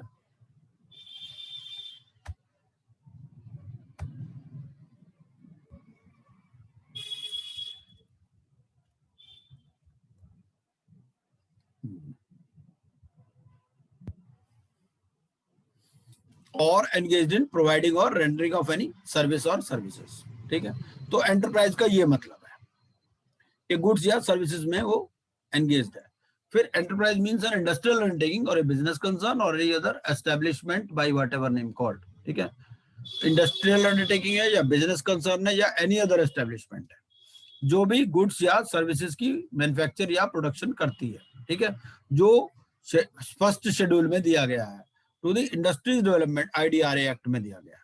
ठीक है, गुड्स का क्या मतलब है? Every kind of movable property other than actionable claims and money. ठीक है, एक्शनेबल क्लेम्स के बारे में हम जो है वो ट्रांसफर ऑफ प्रॉपर्टी एक्ट में भी पढ़ते हैं, नेगोशिएबल इंस्ट्रूमेंट्स में एक्ट में भी पढ़ते हैं। मीडियम एंटरप्राइज क्या है ये, फिर मीडियम का क्या मतलब है, माइक्रो का क्या मतलब है, ये सारी बातें आपको दी गई है। ठीक है, ये सिंपल ये डेफिनेशन, को खास बात नहीं। फिर स्मॉल क्या है, या इसी सब हम आगे देख लेते हैं है क्या। सबसे पहले इसमें बोर्ड आता है, दो आते हैं, एक तो आता है बोर्ड, एक आती है एडवाइजरी कमेटी। ठीक है, बोर्ड सुप्रीम अथॉरिटी है। बोर्ड का हेड ऑफिस होगा दिल्ली में। बोर्ड में कौन कौन होंगे? एक तो मिनिस्टर होगा, जो भी मिनिस्ट्री के पास एडमिनिस्ट्रेटिव कंट्रोल है। ठीक है, he will be ex officio chairperson. जो मिनिस्टर ऑफ स्टेट होगा या डिप्टी मिनिस्टर होगा, ठीक है, वो एक्स ऑफिशियो वाइस चेयरपर्सन हो जाएगा इसका। And where there is no such minister of state और deputy minister, it may be appointed by central government. ठीक है, मान लो कहीं पर मिनिस्टर ऑफ स्टेट है ही नहीं, कई बार होता है ना, एक सिंगल ही चार्ज होता है सेंट्रल मिनिस्टर के पास, उसमें मिनिस्टर ऑफ स्टेट होता ही नहीं। ठीक है ना, तो उस केस में क्या होगा, सेंट्रल गवर्नमेंट अपॉइंट कर देगी वाइस चेयरपर्सन। जो मिनिस्टर होगा वो तो एक्स ऑफिशियो इसका चेयरपर्सन होगा। फिर 6 मिनिस्टर होंगे इसमें स्टेट गवर्नमेंट के। ठीक है, फिर 3 मेंबर होंगे जिसमें से 2 इलेक्ट होंगे हाउस ऑफ पीपल से और एक होगा काउंसिल ऑफ स्टेट से। ठीक है, ये सब याद करने पड़ेंगे नंबर्स, क्योंकि इस पे क्वेश्चन पूछे जा सकते हैं। फिर जो एडमिनिस्ट्रेटर होगा of a union territory to be appointed by the central government, अगर कोई यूनियन टेरिटरी का एडमिनिस्ट्रेटर है तो वो भी एक्स ऑफिशियो मेंबर होगा इसका।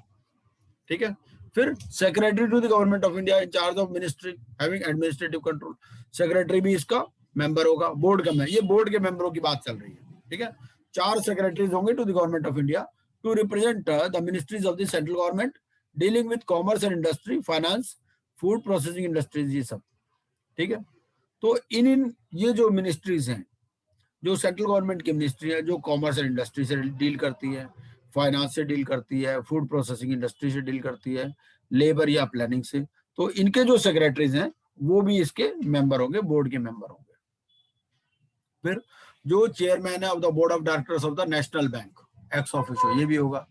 ठीक है, जो स्मॉल इंडस्ट्रीज बैंक है उसका भी CMD।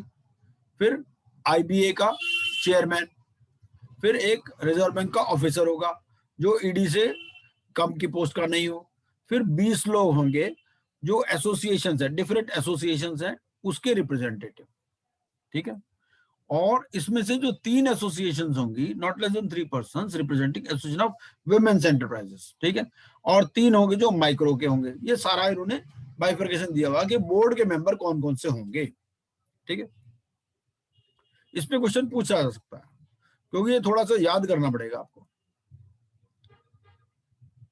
अब इनकी टर्म ऑफ ऑफिस क्या होगी, टर्म ऑफ ऑफिस ये सब इसमें दे रखी है, इसको आप देख सकते हैं। फिर सेंट्रल गवर्नमेंट किसी भी मेंबर ऑफ बोर्ड को रिमूव कर सकती है अगर कोई एडजस्ट, इंसॉल्वेंट हो गया, अनसाउंड माइंड का हो गया। ठीक है, ही becomes incapable, convicted of offence, he has abused his position. ठीक है, तो उसको अपॉर्चुनिटी ऑफ बीइंग हर्ट दी जाएगी, ये सेक्शन 4 कहता है। फंक्शंस ऑफ बोर्ड क्या है? फंक्शंस ऑफ बोर्ड ये है, पहले सबसे पहले तो ये है कि it has to examine the factors affecting the promotion and development of MSME sector. वो पॉलिसीज को रिव्यू करेगा, जनरल टाइप के फंक्शंस दे रखे हैं इसमें। ठीक है, रिकमेंडेशंस देगा किसको? सेंट्रल गवर्नमेंट को, और सेंट्रल गवर्नमेंट को एडवाइस करेगा on the use of fund और फंड्स कॉन्स्टिट्यूटेड अंडर सेक्शन 12। तो इसमें MSME फंड होता है, तो उस फंड का कैसे यूटिलाइजेशन हो, इसमें जो है सेंट्रल गवर्नमेंट को एडवाइस देगा। फिर इसमें जो मेंबर सेक्रेटरी है बोर्ड का, उसकी क्या पावर है। ठीक है, अब मेन इसमें इंपॉर्टेंट एक ये इंपॉर्टेंट चीज आती है कि क्लासिफिकेशन ऑफ एंटरप्राइजेस कैसे होगा, कौन सी माइक्रो है, कौन सी स्मॉल है, और ये सब तरह की हो सकती हैं, चाहे प्रोप्राइटरशिप हो, HUF हो, EOP हो, कोऑपरेटिव सोसाइटी हो, पार्टनरशिप फॉर्म हो, कंपनी हो और अंडरटेकिंग हो। ठीक है, तो अगर इसमें देखना पड़ेगा कहाँ कहाँ पर इन्वॉल्व है। अगर फर्स्ट शेड्यूल में इन्वॉल्व है तो उस केस में क्या होगा, ये इन्होंने ये सारी डेफिनेशंस दे रखी है। 25 लाख, इसमें बहुत सारे टर्म्स पड़ेंगे, 25 लाख है, 5 करोड़ है। ठीक है, तो इसका हमने ये चार्ट बना रखा है यहाँ पर, इस चार्ट से आपको याद हो जाएगा। ठीक है, तो एंटरप्राइज इसमें 3 कैटेगरीज है, एक तो है माइक्रो, एक है स्मॉल, एक है मीडियम। ठीक है, ये इनकी क्लासिफिकेशन है। इसमें इन्वेस्टमेंट कुछ प्लांट मशीनरी और इक्विपमेंट का, माइक्रो के लिए अलग है, स्मॉल के लिए अलग है, मीडियम के लिए अलग है, ये बाद में चेंज भी हुआ है। ठीक है, ये हमारा एग्जिस्टिंग क्लासिफिकेशन था इसमें। ठीक है, ये याद करने वाली बात है। और अब ये यहाँ पर हो गया, ये अनाउंस हो गई 26 जून 2020 को। तो 26 जून 2020 को उन्होंने दोनों को कंबाइन कर दिया, मैन्युफैक्चरिंग हो चाहे सर्विस हो। पहले क्या था कि मैन्युफैक्चरिंग के लिए अलग था, सर्विस के लिए अलग था। ठीक है, अब यहाँ पर इन्होंने कर दिया, एक ही कर दिया। माइक्रो में इन्होंने क्या है, माइक्रो स्मॉल और मीडियम में ही करो, मैन्युफैक्चरिंग सर्विस का डिस्टिंक्शन खत्म कर दो, ये किया है इन्होंने। ठीक, और इस केस में अब क्या हुआ, क्योंकि ये डेट आ गई 26 जून की, कुछ 26 जून से पहले डिफरेंट क्राइटेरिया था, 26 जून के बाद डिफरेंट क्राइटेरिया हो गया। तो मान लो कोई पहले आ रही थी माइक्रो में, अब वो स्मॉल में हो गई, या स्मॉल वाली मीडियम में हो गई। तो ये कहता है कि भाई कोई अपवर्ड चेंज भी हो सकता है, कोई रिवर्स ग्रेजुएशन भी हो सकता है। ठीक है, तो अगर अपवर्ड चेंज होगा तो वो क्या होगा, उसका पुराना स्टेटस ही चले, क्योंकि इसमें कुछ बेनिफिट्स मिलते हैं ना। तो ये क्या होगा कि ये अब उसको it will maintain its prevailing status till expiry of 1 year from the close of the financial year of registration. ठीक है, तो जो उसके क्लोज ऑफ द जो उसके फाइनेंशियल रजिस्ट्रेशन का जो फाइनेंशियल ईयर है, वहां से 1 साल तक वही स्टेटस कंटिन्यू करेगा। अगर कोई किसी का कोई अपवर्ड चेंज हो गया है 26 जून 2020 के बाद, अगर रिवर्स ग्रेजुएशन हो गया है तो it will continue its present category till the closure of the financial year. तो उस केस में फाइनेंशियल ईयर तक कंटिन्यू करेगी रिवर्स में, और अपवर्ड में फाइनेंशियल ईयर के क्लोज के भी 1 साल बाद तक कंटिन्यू करेगी। ठीक है, और बेनिफिट जो चेंज स्टेटस का है ये मिलेगा 1 अप्रैल of the financial year following the year in which such change took place. ठीक है, इन्वेस्टमेंट आपकी बढ़ गई, आपकी टर्नओवर बढ़ गई, तो आपको जो चेंज्ड स्टेटस है उसका बेनिफिट अगले साल से मिलेगा 1 अप्रैल से। ठीक है, ये बात लिखी गई है, ये चीजें हमें याद कर लेनी है, इन्वेस्टमेंट कितनी है और ये टर्नओवर कितनी है। ठीक है, माइक्रो तीनों की अलग अलग है, याद इसलिए करनी है क्योंकि बेनिफिट्स अलग अलग है। अपवर्ड चेंज क्या हुआ, रिवर्स चेंज क्या हुआ, इस पर भी क्वेश्चन पूछ सकता है। फिर कंपोजिट क्राइटेरिया आ गया इन्वेस्टमेंट और टर्नओवर का। ठीक है, A composite criteria of investment and turnover shall apply for classification of an enterprise as micro, small or medium. ठीक है, अब इसमें ये दिया गया है कि अगर हायर कैटेगरी में चलेगी तो क्या होगा, लोअर कैटेगरी में क्या होगा, ये है। ठीक है, और जिनके पास सेम पैन नंबर है, सेम जीएसटीएन नंबर है, इनको एक एंटरप्राइज माना जाएगा। ठीक है, और जो टर्नओवर है, वो जो इन्वेस्टमेंट है, इन सबको एग्रीगेट कर दिया जाएगा। ठीक है, अब जो प्लांट एंड मशीनरी है उसकी इन्वेस्टमेंट कैसे काउंट होगी, मतलब आप WDV से लोगे, बुक वैल्यू से लोगे, ये दिया हुआ है। ठीक है, ये कहते हैं ITR से आप ले लोगे जी, इसको जो इन्वेस्टमेंट है ना इसको लिंक कर देंगे ITR से। और अगर कोई नई एंटरप्राइज है जिसमें कोई ITR अवेलेबल नहीं है तो इसमें सेल्फ डिक्लेरेशन के बेस पर, कई बार क्या होता है, मान लो पुरानी मशीनरी किसी ने लगा रखी है तो उस केस में बिल ही नहीं है मान लीजिए, तो उस केस में क्या होगा, ये सेल्फ डिक्लेरेशन के बेस पर चलेगा। ठीक है, and such relaxation shall end after the 31st March of the financial year in which it files its first ITR. ठीक है, तो पहली ITR फाइल कर दी तो रिलैक्सेशन खत्म, ये है। और अब आपने चाहे आपका फर्स्ट हैंड इनवॉइस आपने लिया हुआ है, चाहे आपने सेकंड हाउस लिया हुआ है, तो उस केस में क्या होगा, इस केस में कहता है जब परचेज वैल्यू ले लोगे आप। ठीक है, excluding GST on self-disclosure basis if enterprises are new one without any ITR. ठीक है, कोई ऐसी एंटरप्राइज भी हो सकती है जो ITR ही ना फाइल करती हो, तो उस केस में आप परचेज वैल्यू ले लोगे, चाहे फर्स्ट हो या सेकेंड हो, ये चीज है। फिर WDV आपको लेनी है for considering the existing running units having ITR and balance sheet. आप ITR फाइल करते हो, बैलेंस शीट फाइल करते हो, तो आपकी जो WDV है वो मान लेंगे। ठीक है, कुछ चीजें इसमें एक्सक्लूड करेंगे। क्या क्या चीजें एक्सक्लूड करेंगे? इन्वेस्टमेंट में जो प्लांट एंड मशीनरी की इन्वेस्टमेंट हमने काउंट करनी है, ठीक है ना। जैसे हमने फर्नीचर वगैरह में कोई इन्वेस्टमेंट किया, लैंड एंड बिल्डिंग में किया, वो नहीं काउंट होगा, ठीक है। प्लांट एंड मशीनरी की इन्वेस्टमेंट है, एक तो WDV लेनी है, ITR के बेसिस पर लेनी है, अगर ITR नहीं है तो सेल्फ डिक्लेरेशन के बेसिस पे लेनी है। क्या क्या उसमें एक्सक्लूड करना है? कोई पोल्यूशन कंट्रोल इक्विपमेंट आपने लगा रखा है, R&D में इंडस्ट्रियल सेफ्टी डिवाइसेस लगा रखी हैं, तो उसको एक्सक्लूड कर देंगे, ताकि आप जो है आपके इन्वेस्टमेंट बढ़े नहीं, क्योंकि जो माइक्रो है उसको सबसे ज्यादा एडवांटेज है, ठीक है ना। तो आपकी जितनी वैल्यू कम होगी उतना ज्यादा आपको एडवांटेज मिलेगा, फिर माइक्रो, फिर स्मॉल, फिर मीडियम, इस तरह से। तो ये चीजें उसमें एक्सक्लूड हो जाएंगी, आपकी जो प्लांट एंड मशीनरी की वैल्यू है, ठीक है। फिर टर्नओवर, टर्नओवर में क्या एक्सक्लूड होगा? टर्नओवर में एक्सपोर्ट एक्सक्लूड हो जाएगा आपका, ठीक है, क्योंकि एक्सपोर्ट, भाई टर्नओवर ज्यादा बढ़ा के तो उनको नुकसान ही है ना, टर्नओवर ज्यादा बढ़ाएंगे अगर इसमें, अगर एक्सपोर्ट टर्नओवर भी इंक्लूड कर देंगे तो क्राइटेरिया वो माइक्रो वाली जो है वो स्मॉल में चली जाएगी, स्मॉल वाली मीडियम में चली जाएगी, तो उन्होंने कहा भाई एक्सपोर्ट को जो है हम एक्सक्लूड कर देंगे, ठीक है। और ये जो टर्नओवर की या जो एक्सपोर्ट टर्नओवर है, ये कहां से लिंक करेंगे? इनकम टैक्स से या CGST एक्ट से और GSTN से, ठीक है।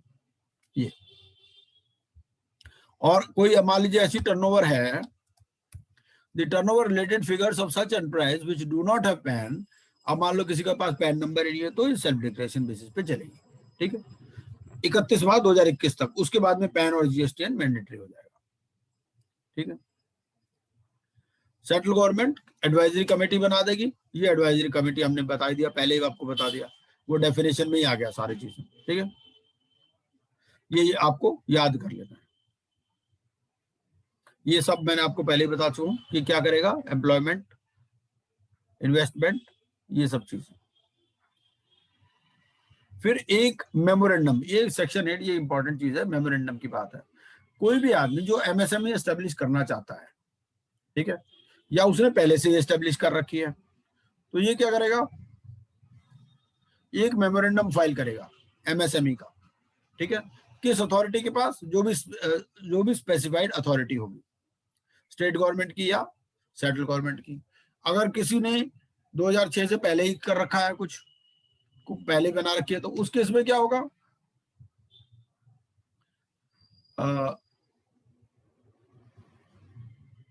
उस केस में आपको 180 डेज के अंदर फाइल करना है मेमोरेंडम, ठीक है। ये है, और जो फॉर्म होगा वो सारी चीजें इसके अंदर दे रखी हैं। अब मेमोरेंडम का फॉर्मेट भी देखेंगे। फिर कुछ मेजर्स दिए हैं इसमें सेक्शन 9 में कि भाई MSME उसको क्लासिफाई तो कर दिया माइक्रो, स्मॉल या मीडियम, लेकिन उसमें क्या क्या बेनिफिट्स दिए गए हैं। तो सेक्शन 9 कहता है कि मेजर्स हैं फॉर प्रमोशन एंड डेवलपमेंट। तो सेंट्रल गवर्नमेंट इनको प्रमोट करने के लिए कुछ भी चीजें ला सकती है, कुछ प्रोग्राम्स ला सकती है, कुछ गाइडलाइंस ला सकती है, कुछ इंस्ट्रक्शंस ला सकती है। इनको क्रेडिट फैसिलिटीज मिलेंगी, ठीक है, बैंक से। RBI कुछ अनाउंस करेगा कि भाई ये चीजें होंगी, to minimise the incidence of sickness among and enhance the competitiveness. फिर प्रोक्योरमेंट में भी इनको प्रेफरेंस दिया जाएगा, ठीक है, भाई गवर्नमेंट डिपार्टमेंट में ही दिया जा सकता है, ठीक है ना। तो जो उनकी प्रोक्योरमेंट पॉलिसी जैसे DGSND वगैरह, तो उसमें प्रेफरेंस देंगे। फिर यहाँ एक फंड कंस्टिट्यूट करेंगे, तो वो फंड के बारे में बोर्ड एडवाइस करेगा सेंट्रल गवर्नमेंट को कि उसको यूटिलाइज कैसे करना है। फिर सेक्शन 13 कहता है कि ग्रांट्स भी दी जाएंगी bye central government. Section 14 administration और यूटिलाइजेशन ऑफ फंड्स की बात करता है कि सेंट्रल गवर्नमेंट के पास पावर रहेगी, ठीक है, और सेंट्रल गवर्नमेंट को एडवाइस कौन करेगा? बोर्ड।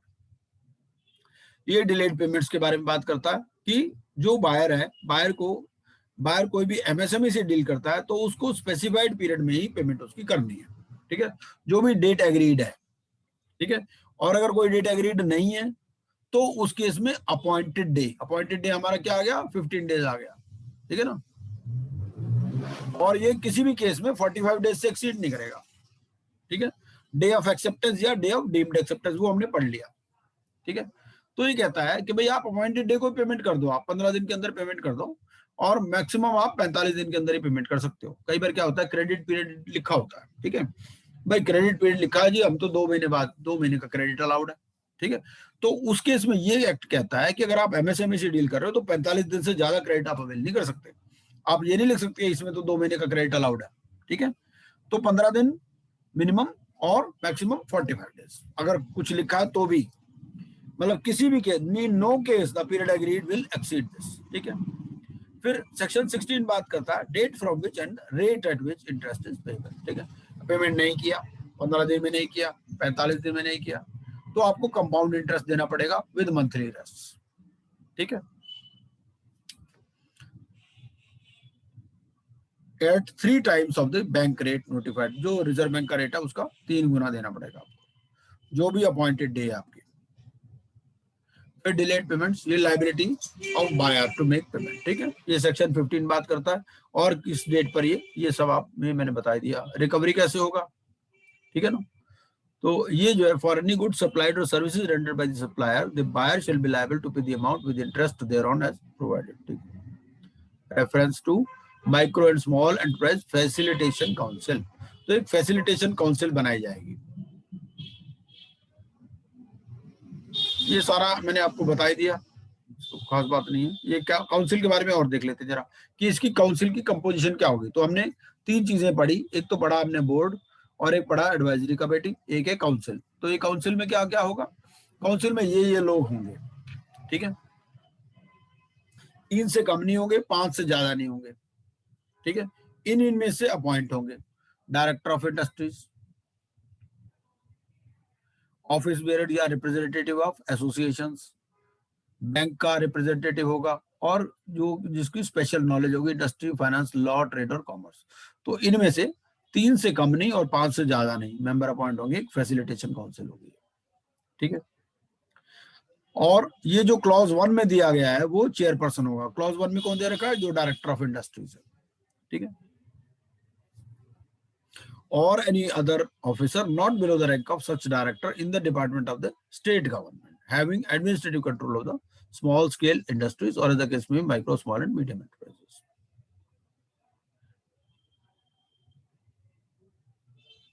और ये कंपोजिशन के लिए जो भी है, composition of the micro manner of filling vacancies procedure followed shall be such as may prescribed by the state government, ठीक।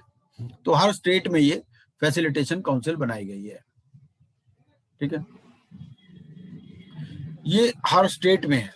बोर्ड जो है वो सेंट्रल गवर्नमेंट का है, ये हर स्टेट वाइज है, ठीक है। जहां हर एक लाइन में आप देखिए वर्ड स्टेट आ रहा है आपके पास। सेक्शन 22 क्या कहता है, सेक्शन 22 कहता है requirement to specify unpaid amount with interest in the annual statement of accounts. तो आपने बायर हुआ, आपने अमाउंट उसको पेमेंट नहीं किया with in 15 days of appointed day या विद इन 45 डेज मैक्सिमम, तो आपको स्पेसिफाई करना है अपनी एनुअल स्टेटमेंट में, ठीक है। जो सीए हमें मालूम ही है कि आपको टैक्स वाली रिपोर्ट में भी ये देना है, ठीक है।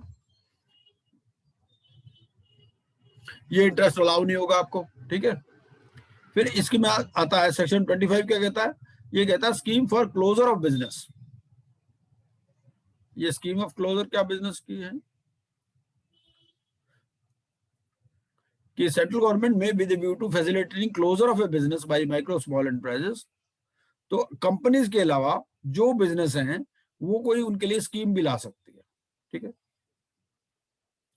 फिर मिसलेनियस में ये बात करेगा appointment of officers and other employees की, ठीक है, कि एमएसएमई का जो यहाँ पर किस किस को अपॉइंट करना है, ठीक है।